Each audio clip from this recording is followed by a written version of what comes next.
Hello, fellow members of the Midnight Society. Welcome back to another episode review from the show Are You Afraid of the Dark? Last time, we covered the first episode that aired on Snick in 1992, The Tale of the Phantom Cab. Tonight, surely, we are in for a story far more terrifying than that.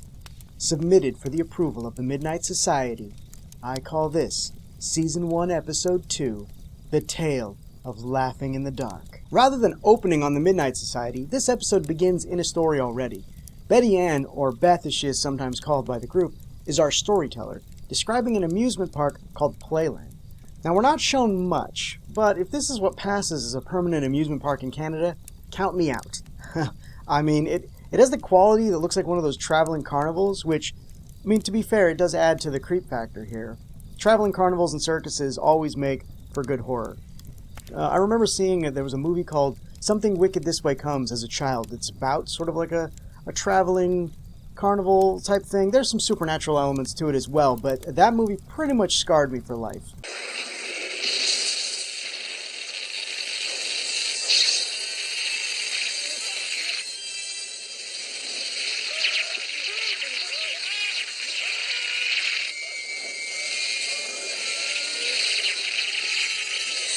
We're introduced to a haunted house called Laughing in the Dark, where two little girls are going through it, screaming at everything. And just like Buzz from the previous episode, one of these girls looks like she has no idea why she's screaming. And this is unforgivable, guys.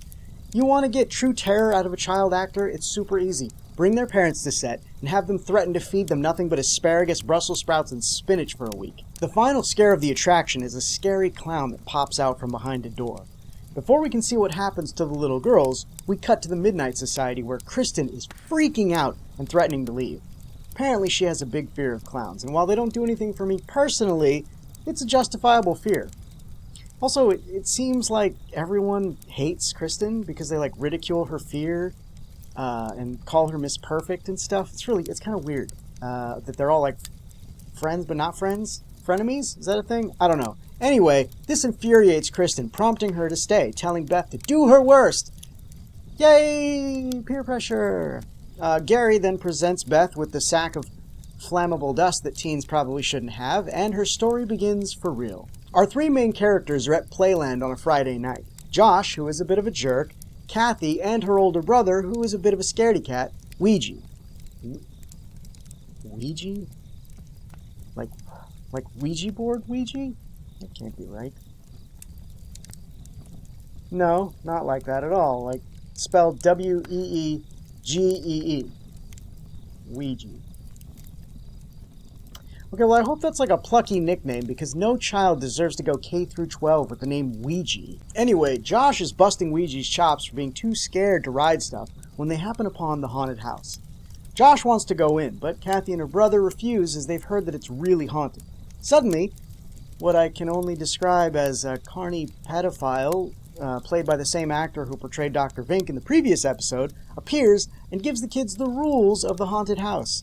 At the end, they have to pick the right door to go free, or else the clown Zebo will get them. The warning, or maybe not so much the warning, but the delivery, creeps Josh out and he decides not to go in.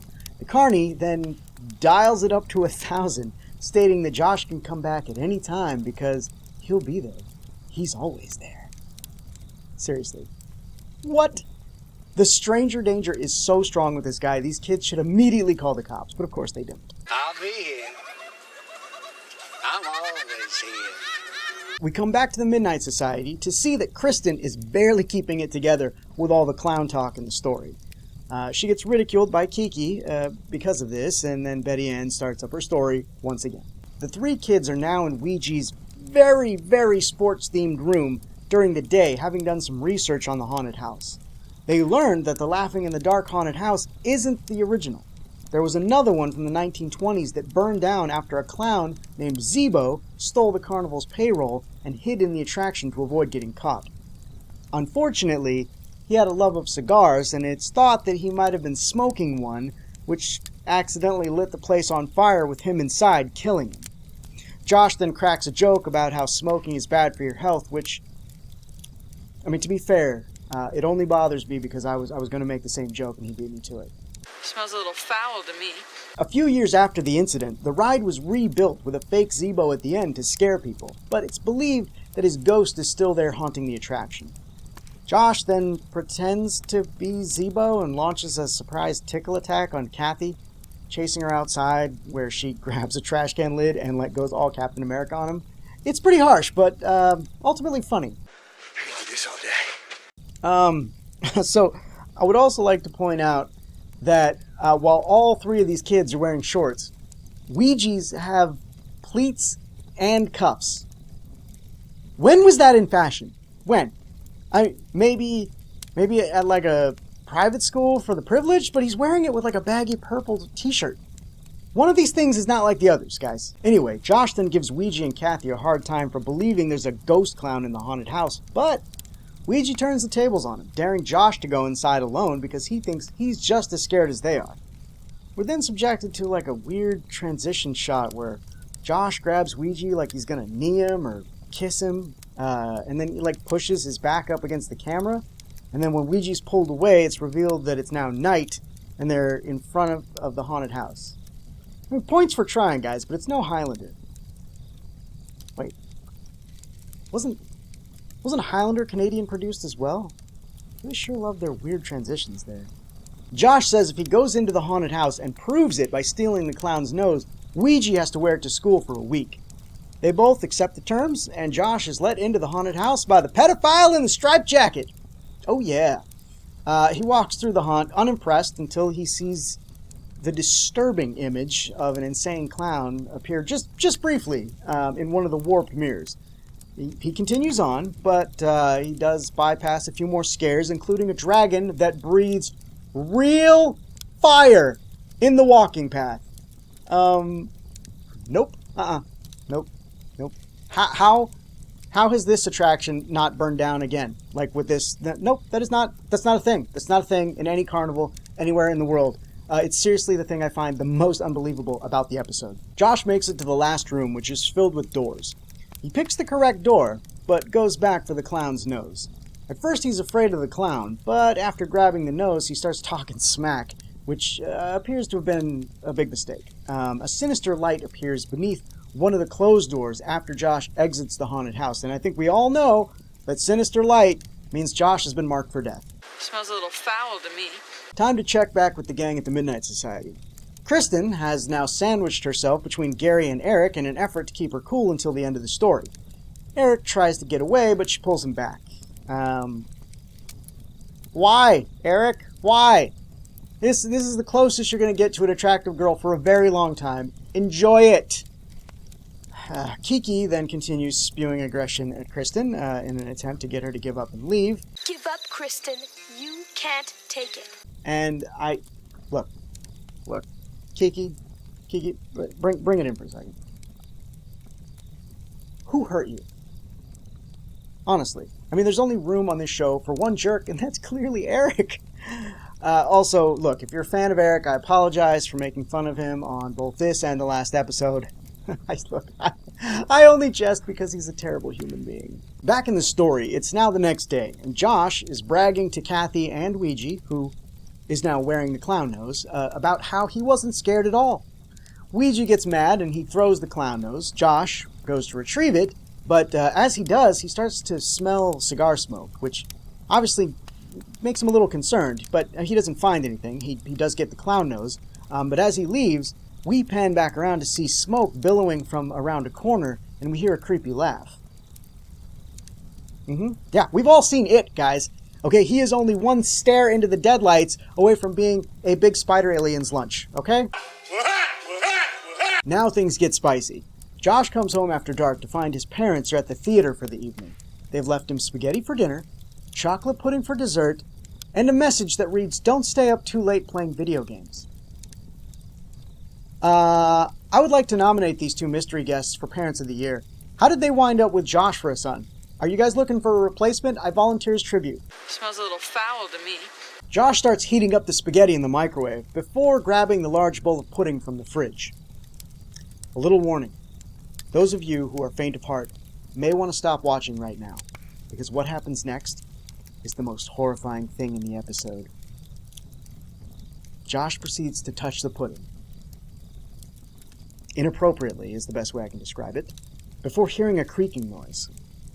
In response, he drops the whole bowl of pudding on the ground. Oh, the humanity! What kind of monster wastes that much pudding? I hope Zebo gets him, I really do. Josh investigates the noise only to find a classic jump scare. He then gets a call from Ouija, who apologizes to him for being mad that he won the bet. The phone rings again. Josh answers, thinking that it's going to be Ouija again, but instead he's greeted by a creepy voice saying, "Give it back!" It didn't say it like that, but you get the idea. Josh thinks that it's Ouija messing with him, but he's clearly rattled by it. He goes back to the kitchen and he starts setting up a place for dinner with way too much silverware, like a psychopath, while completely ignoring the giant bowl of pudding he dropped in the middle of the kitchen. Like, seriously, it is so awkward that I thought it was a continuity error by the filmmakers until it was addressed again. Josh opens the microwave to discover his spaghetti is burned. He removes the glass bowl with his bare hands. You ever microwave something in a glass bowl and tried to touch it immediately after? Forget Zebo. Josh now has no skin left on his hands. Or at least that's what should have happened, but it didn't. Stupid rules of kid shows. Anyway, when Josh opens the lid up, he finds that his spaghetti has turned into a bowl full of burned cigars. He screams and runs before the camera reveals a clown shoe-shaped imprint in the chocolate pudding on the floor. Okay. This pudding is getting no respect, and I just can't handle it on an emotional level, guys. Smells a little foul to me. Josh rushes to his room and calls Ouija to see if he's pulling pranks. Ouija denies it, and then Josh, I guess, has his character arc, because he admits that he actually was scared at the haunted house. Their call is then interrupted by Zebo on the line, threatening Josh if he doesn't give the nose back. Josh can see a shadow outside his bedroom door, so he books it out a window. Josh returns to the haunted house and gives back Zebo his nose, as well as a peace offering of cigars. Hold up. Where the hell did this kid buy a box of cigars? Is there no age restriction on smoking in Canada, or are clerks just like super easygoing? Whoa, kid, I can't sell you those. But I need them to convince a ghost clown to leave me alone. Why didn't you just say so? They're on the house. Josh is allowed to leave the haunted house, and as he's fleeing, we see the carny pedophile again, laughing maniacally and smoking a cigar. So, there was no ghost? Just a creeper who stalked a kid to his house to get free cigars? Like, there's gotta be a better way, guys. These villains are just creating so much extra work for themselves.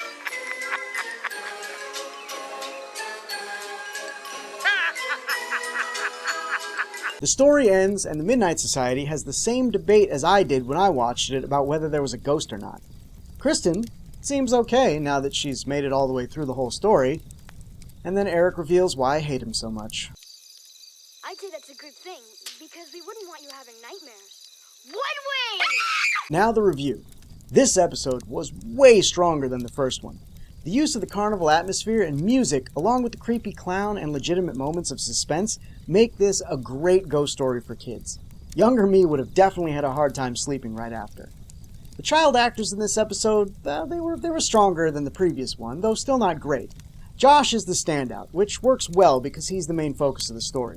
He shows a decent range of emotion, from stupidly confident to like manically terrified. The adult actor portraying the carny got to go over the top again, as he did in the previous episode, though here, the character is far more nefarious and creepy than Dr. Vink was.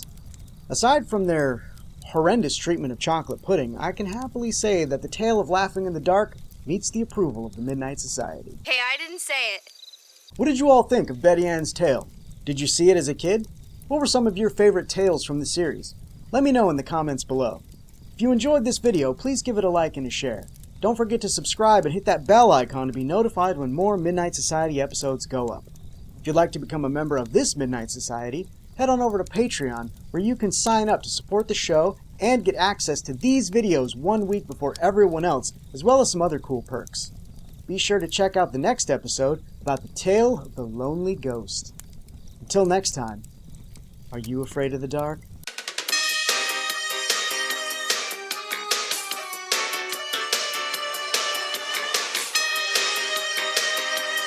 Smells a little foul to me.